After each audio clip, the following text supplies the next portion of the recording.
Good afternoon. Welcome to the Army New Modern Software Development or MSD Opportunity Webinar held by GDI Consulting. My name is Cal, and I am your Artificial Intelligence host today.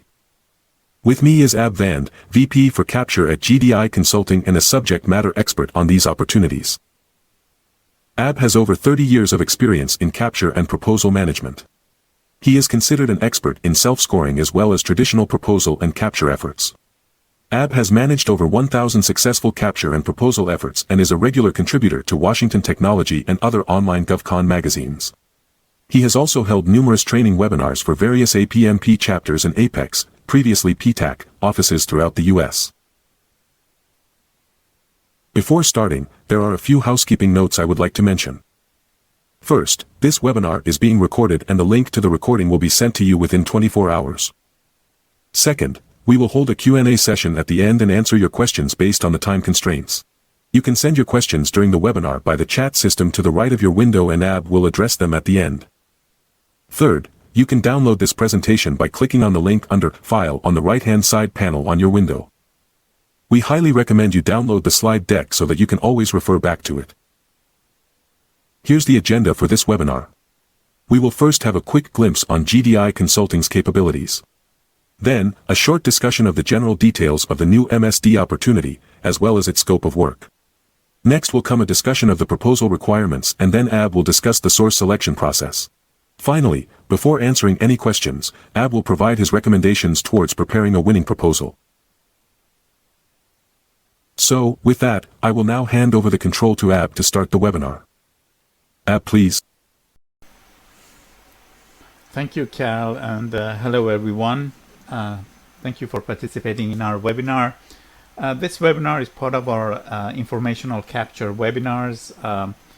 We try to keep these webinars to 30 minutes, max 40 minutes. So these are different from the more in-depth webinars that we occasionally hold on specific larger vehicles like Oasis or Reliant. These are shorter and to the point, so to say. So let's start. For those of you who are new to our webinars, I will very quickly go over GDI Consulting's capabilities and then dive into the actual webinar itself. So our company has been in business for over a decade. We've had over 226 wins just in 2023. The average win rate we have is 81%. And I will leave everything else for you to read. So as Cal mentioned, please try to download the slide deck as I might be going too fast in some slides. So you can always refer back to them. And now, these are some of the agencies that we've been working with and have won contracts for our clients. I will skip on this very quickly. And essentially our services are in fourfold. We have a proposal development division, which provides eligibility score assessment, full proposal development, reviews, and staff augmentation. This is both for self-scoring proposals like Alliant or Oasis, as well as traditional, writing type proposal management. Second division is capture management. We do both strategic capture, we call it dedicated capture management, or the short-term sourcing and qualification for our clients. Then we have the support services division, which is essentially geared towards three specific services, mostly towards larger businesses, medium to large, competitive intel, black hat exercises, and price to win. And finally, our training division provides both proposal development and capture management training to our clients. Okay, so specifically as far as the new MSD opportunity that today's webinar is going to cover, we provide free consultation on that. We also provide full proposal development for all phases, including putting a dedicated proposal team. And when I say phases, you will see that this proposal has actually 3 phases for submission. And then we have review services for those companies who are preparing their proposals themselves. We can help them review their proposal during each phase. Okay, so let's now start the main subject of the webinar, which is the Army New MSD, Modern Software Development Opportunity. So let's start with the general information on that. So this is the Department of Army Contracting Command, Aberdeen Proving Ground. That's the contracting office. It's an IDIQ agency specific, so specifically to the Army. IT services, obviously, you can see the solicitation number. The estimated value for this contract is $10 billion or more. Set aside has not been decided yet. However, you can see that the number of awards they've said is 20, but they've said that 20% of this will be small businesses, so around 4 awards towards small businesses. Now, how they're going to split that into different set-aside categories and that sort of thing, that has not been decided, and it will be decided once the full RFP hits the road. Now, contract duration is a 5-year base plus 1 5-year option, so for a total of 10 years. Now, in terms of a contract type, we have all different types of contracts in terms of a pricing that will be used: CPFF, labor hours, T&M, FFP, all sorts of cost reimbursable types. Now, task orders may also combine some of these. So the task order itself might be a combination of these. Now, I did want to emphasize on the security requirements. At a minimum, you need a secret facility clearance for your company.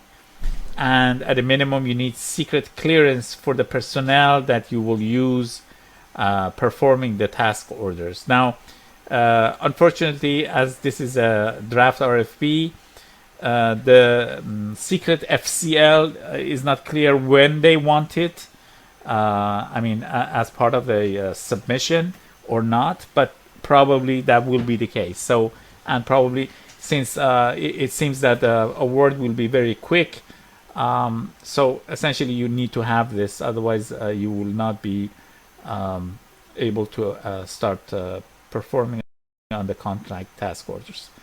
So remember these two: secret facility clearance and secret clearance for the personnel that you're planning to use.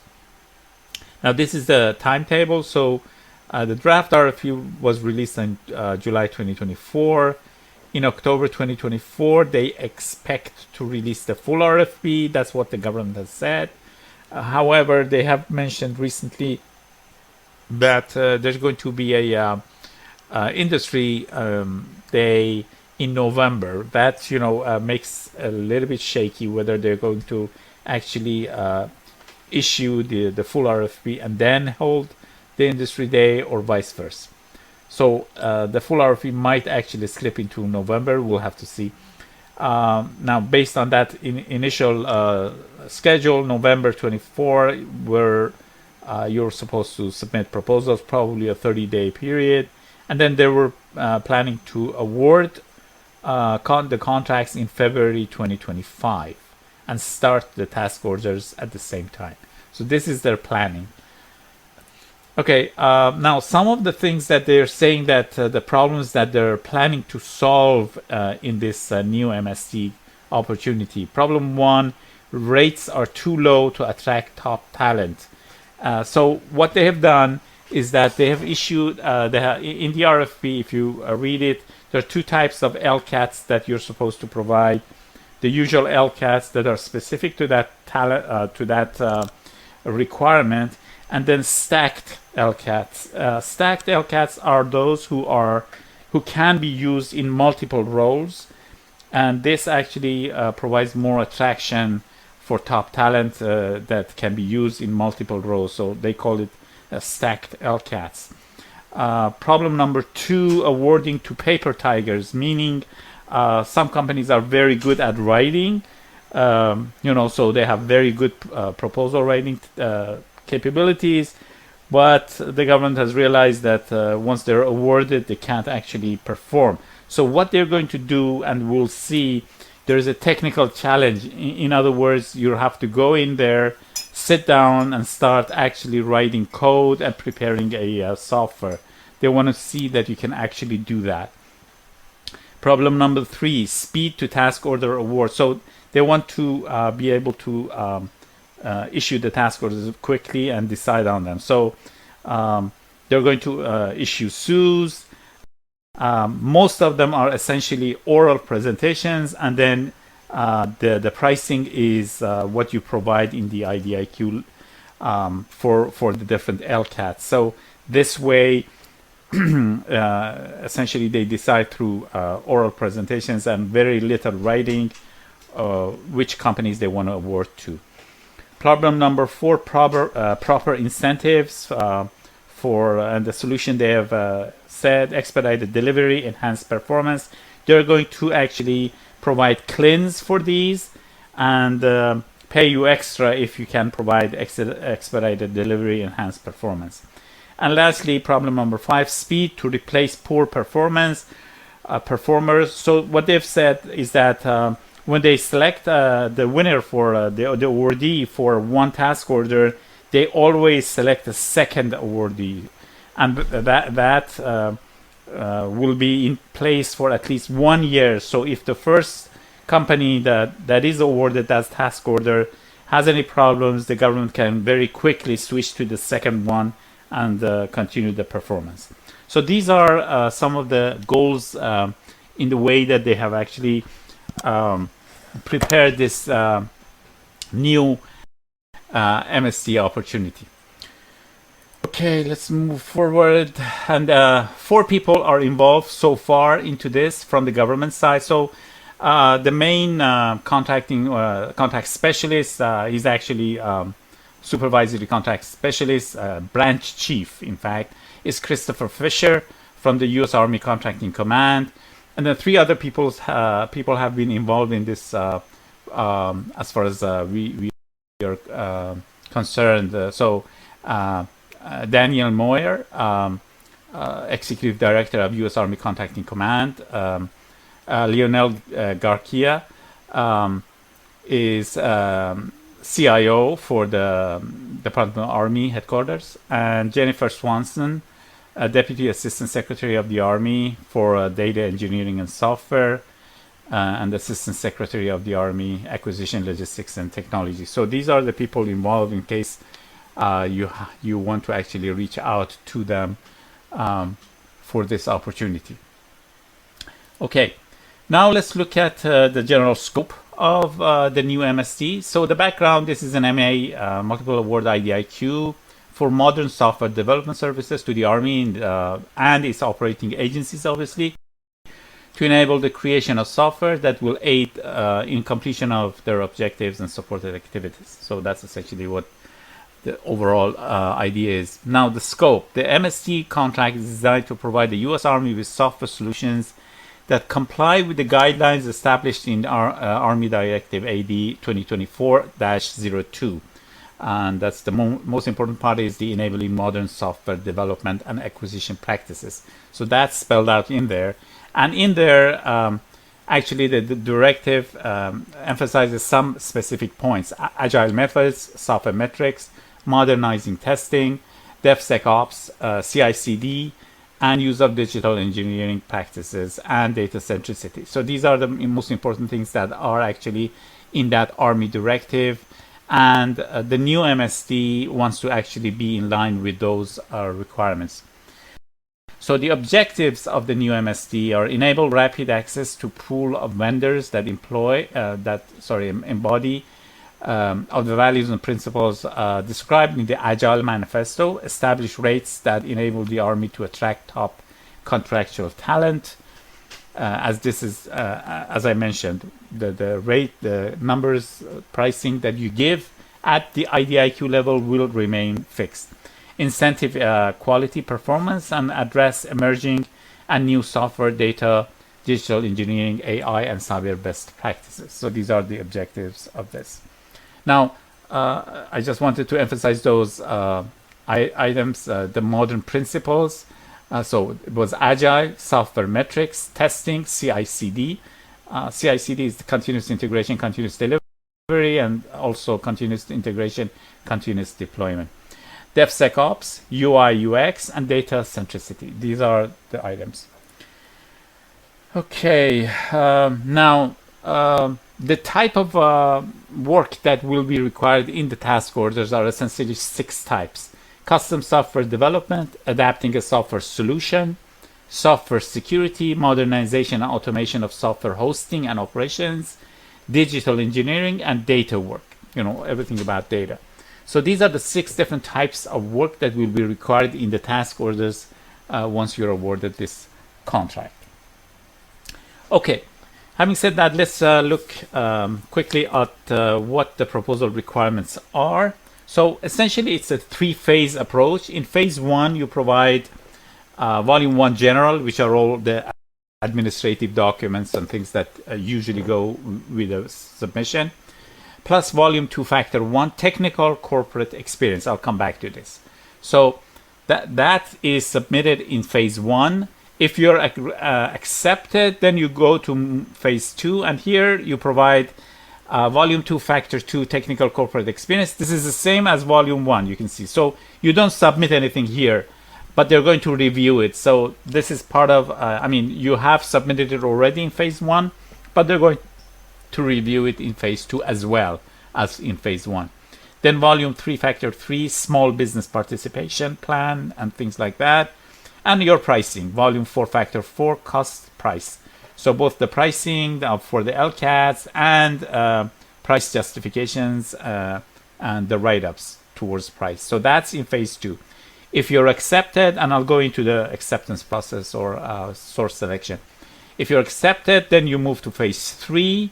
Here, this is what I referred to earlier, volume 5 factor 5 technical challenge. So here, your team will go in there, sit down, start writing code and preparing a software. They want to see how well you do, and they score you on that basis. And then after that, you will also have volume 6 factor 6 oral presentation. So you will provide oral presentations. I will go into that as well.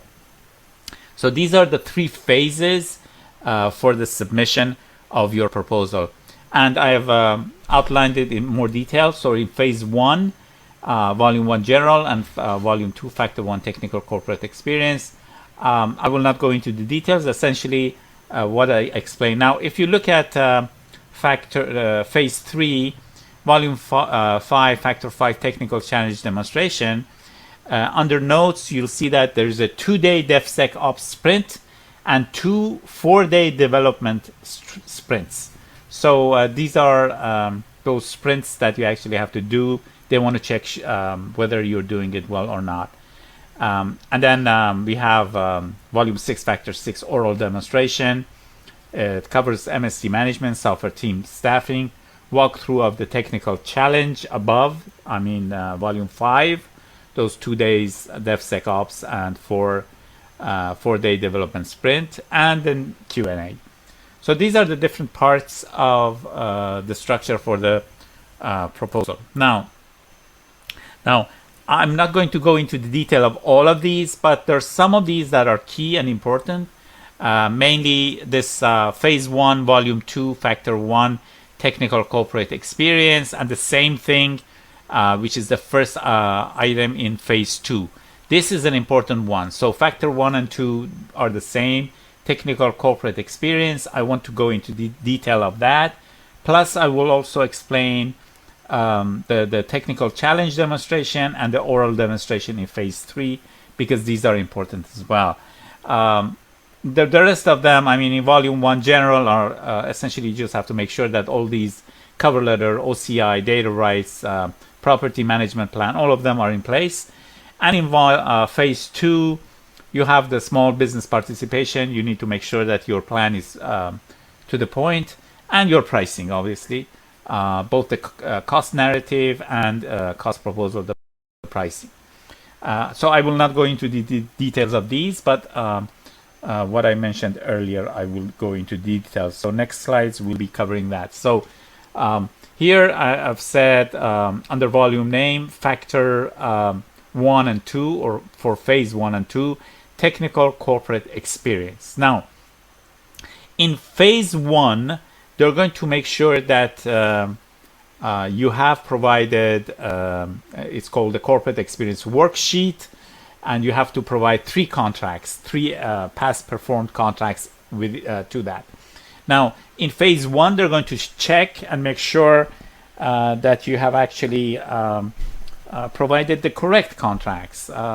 They have the correct dates in terms of recency, in terms of relevance, and that sort of thing. And I will go into details of that. But in phase 2, they will go into a subjective review, how well you did, how relevant, in terms of relevancy. Some contracts might be very relevant, some might not be. So they're going to go into the details of that. That's why the selection of these 3 contracts is very important. Now, let's look at some of the requirements. So you have to have a corporate experience worksheet. That does not come with the RFP, the draft RFP, so we'll have to wait and see exactly what that looks like, the corporate experience worksheet, once the full RFP drops. But we know that 3 contracts must be presented, 3 past performed contracts. Now, these 3 must cover the following areas in the combination. So it doesn't mean that there are 6 of them, as you can see. It doesn't mean that each contract must cover all 6. No. But overall, once you provide the 3 contracts, these 6 areas must have been covered. So custom software development, adapting a software solution, software security, modernization and automation of software hosting and operations, digital engineering, and data. So these must be covered overall within the 3 contracts. That's why it's important how you actually select, which contracts you select. Now, the other requirements, the entire portion of the contract must have occurred within 5 years of RFP release. Assuming that, for example, the RFP is released in October 2024, then the contract's award date cannot be before October 2019. So 5 years. So the contracts that you're going to use must not be older than the award must not be before October 2019. Now, another requirement, percentage of effort performed by the offeror is not less than 30%. So maybe you had a lot of subcontractors, but you have to show that at least 30% of that contract was performed by you. Now, 2 very important constraints, additional constraints. You cannot use subcontractor experience.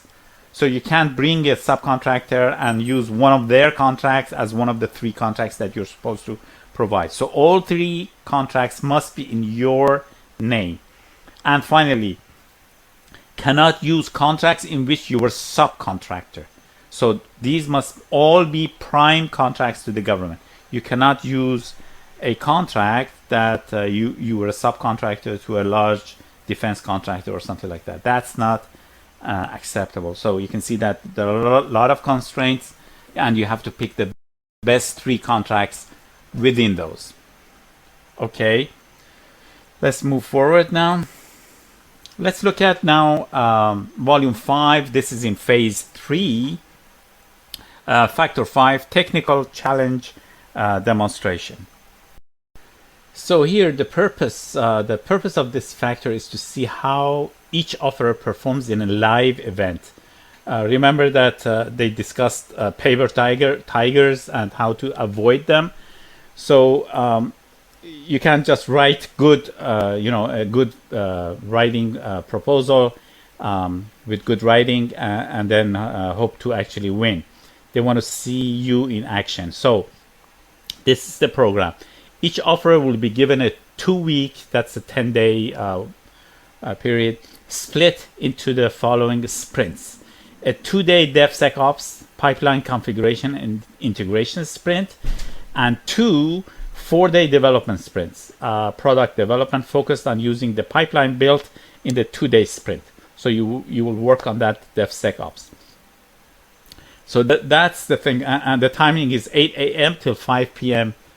During those days. So they want to see, and then they will actually see your work, how well you performed, they're going to go through it, review it, and then score you on the preparation of the work that you did. So that's factor 5, technical challenge demonstration. Now the factor 6, which is the oral demonstration, you're supposed to, or you're allowed to bring between 3 to 8 people. The corporate program manager, your corporate program manager, should be present. And there are 4 areas that they will cover. So modern software development management approach, 15 minutes for that. Software team staffing approach. What is your software team staffing approach? 30 minutes for that. And then a walkthrough of the technical challenge solution in the previous factor 5.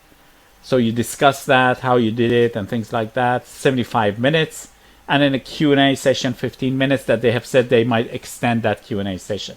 So that's the process. And from the government side, the contracting officer, the contract specialist, office of counsel, source selection team members, how many there are, and then the non-government advisors, all of them will probably attend, and they will score you, as I mentioned, by your demonstration. So that's the process of preparing your proposal. Now let's touch on the source selection system as well. Well, since we did cover the phases, so it's very easy now to understand. So the general part, which is the administrative documents, is just pass-fail. They want to make sure that you actually have the proper documents, everything is signed, and that sort of thing. Factor 1, technical corporate experience, acceptable, unacceptable. That's all. So here they're going to look at those 3 contracts. They want to make sure that, for example, they're not from your subcontractors, otherwise they will put you aside. They are within the past 5 years, they're relevant, they cover those 6 areas, that sort of thing. Now in phase 2, if you pass those, so general and factor 1, then you're invited to participate in phase 2 and submit your proposal. There are 3 factors. So factor 2, technical corporate experience, the same document that you provided in phase 1, the 3 contracts, but here they're going to look at it subjectively. So there's a range from unacceptable all the way to outstanding. They want to see how well these 3 contracts align with the scope, with the requirements, and everything that the Army has for the new MSD. So that's a subjective rating. Factor 3, small business participation, is acceptable, unacceptable. So you want to make sure that you are in line with everything that they require in your small business participation. Now, if you're a small business really, then you don't need the small business participation plan. But if you're a large business, you do need that. And finally, factor 4, cost price. They're going to check it for fairness, reasonableness, completeness, both your narrative plus the LCAT pricing that you will provide. So that's how they're going to actually review you. And then they're going to pick, based on the 3 factors, maximum 30 companies. And since they're going to have 20% small business, that means 6 of those 30 will be small businesses, and they will invite into phase 3 to provide proposals for phase 3. Now in phase 3, there are 2 factors. Both of them are subjective. There's a range from unacceptable all the way to outstanding, and you want to be on the outstanding part to actually be awarded. So that's essentially the source selection process that they're going to go through phase by phase, and then they will invite you to the next phase once they're finished their evaluation, and you go through that.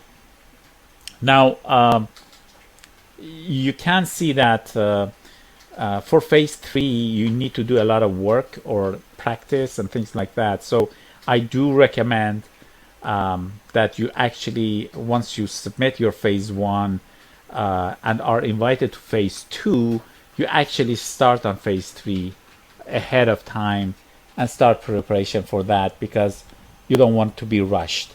So hopefully you can actually pass phase 2 So I recommend that you actually start phase 2 and 3. Once you're invited to phase 2, start your phase 3 preparations at the same time. So I did actually provide this recommendation, but so these recommendations, as you need to pass each phase before getting to the next one, you need to pay the full price for each phase of your proposal, including multiple reviews and compliance edits. Especially for phase 1, you don't want to be put aside because you didn't submit some, very rudimentary document or something like that. So make sure that you do multiple reviews and compliance checks. Now, the technical corporate experience worksheet that we discussed and the 3 projects that you include are the most important part of both phase 1 and phase 2. Because if you remember, in phase 1, well, it was just administrative documents and this one. And in phase 2, it's the small business participation plan, which is, pass-fail type. And then your pricing. Again, pricing is fixed. You can set it up. You don't have to be the lowest pricing to win. So price is not that important. What is important is this corporate experience worksheet and the 3 contacts that you select. So focus on that and how well you can actually bring in the best contacts that you have. And finally, prepare your team for phase 3 by doing mock exercises and drills for timing and quality of the coding. So you need to do that. And as I mentioned, start that in parallel with phase 2 so that you have enough time to prepare yourself, and hopefully you will be invited to phase 3. So when you're invited, you're already ready. You've done your mock training exercises, and this way there's more chance of winning it. Okay, so that was essentially my recommendations. Now I just wanted to reiterate the services we provide. We can provide you free consultation. So if you have any questions on this, you can always contact us, and my contact information plus my colleagues' contact information is in this PDF that you can download. So we provide full proposal development, providing support for each phase, cradle to grave, and we also provide review services for each phase in case you're doing it in-house. Okay, so and this is the contact information for myself and my colleague. If you need any sales inquiries or you want to set up a call and talk to me in terms of technical questions you might have, please contact Maron Freedy, my colleague, and his email and phone number are there. If you want to contact me directly, use email. I'm not usually at my phone, so email is much better. Okay, moving forward. Let's answer a few questions. We're already past the half-hour limit, so I will limit the number of questions to a few of them. Okay, let's start with Jack's question. So Jack says, so how can partnering help in this opportunity? So essentially, Jack, partnering cannot help you in terms of boosting the capabilities in terms of those 3 contracts. Perhaps you can have a partner that is good at writing code and be part of your team that is doing that exercise, those sprints, or in terms of the oral presentation. But for phase 1 and 2, having a partner has no added value. You can always bring in a partner at the task order level, obviously. I'm talking just for the IDIQ level. Next question is Stephanie's. Did I hear correctly that we can't use subcontracts and all 3 examples must be prime contracts? Right, Stephanie. So so far, at least the draft RFP says that subcontracts are not allowed. So you need to have been prime on the 3 contracts that you will bring to the table. Amanda's question: do we need to have a secret FCL at the proposal submission time? Okay, so as I mentioned, you do need, a company needs to have a secret FCL, but I did not find any place that said that you need to provide proof or anything like that at proposal submission. They will probably clarify this in the full RFP, but yes, you do need a secret FCL for this contract. Fred's question, I think this would be the last one I can answer in this time constraint. So Fred says, in the practical exercise, what facilities will they provide? So Fred, there's a section in the RFP that actually discusses this. You can refer to that in the section L. But they've said that they will provide access to the internet and Teams meeting. So these are some of the systems that they will provide, but you can refer to that part of the RFP for more details and see if that is enough to answer your question. Okay, thank you everyone. We are out of time. Thanks everyone. Thank you for participating. I recommend that you download the presentation slide deck so you can go through it. And as I mentioned, if you have any questions, please reach out to me through email, and I will be glad to answer through email, or if you want a call, we have free consultation, so I can jump on a call and discuss any questions that you might have. Thank you again, and have a wonderful day ahead.